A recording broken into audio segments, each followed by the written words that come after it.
श्री गणेशाय नमः। श्री सरस्वती नमः। श्री गुरुभ्यो नमः। श्री दत्तात्रेयाय नमः। श्री रुक्मिणी पांडुरंगाभ्यां नमः। सर्व वर्णा माझी वोखटी, कर्म पाहता निंद्य दृष्टी, ते वेश्या पावन झाली सृष्टी, माझे वाक्पुटी कथा तिची।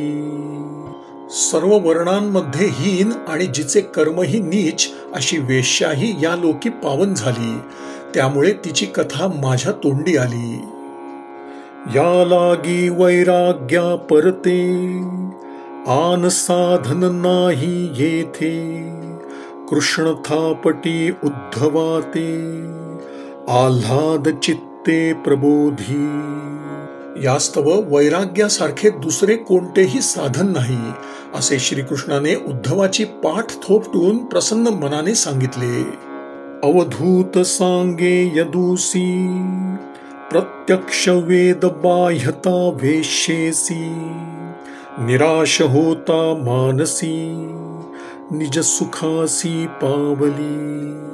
अवधूत यदूला म्हणाला की वेश्येला वेदाचा अधिकार नसताही तिच्या मनात निराशा उत्पन्न होताच तिला आत्मसुखाची प्राप्ती झाली। या लागी काया वाचा चित्ते, उपासावे निराशेते, या परते परमार्थाते, साधन येथे दिसेना। यास्तव काया वाचा मनाने निराशेची उपासना करावी, याखेरीज परमार्थाचे दुसरे कोणतेही साधन या जगात नाही। इतर जितुकी साधने, तितुकी आशा निराशे कारणे, ते निराशा साधिली जेणे, परमार्थ तेणे लुटिला। इतर जेवढी साधने आहेत ती सर्व निराशेसाठीच आहेत।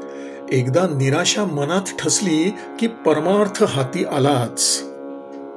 कृपा जा कळिले अवधूतासी, यदूसी धरोनिया पोटासी, निराशता हे जे ऐसी, अवश्यतेसी साधावी।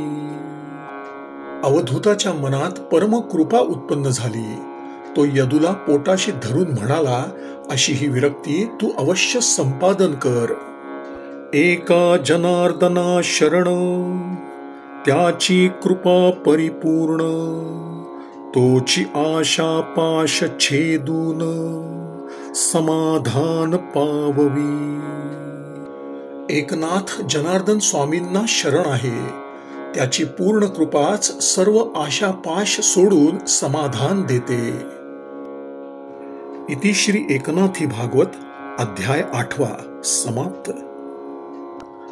श्रीराम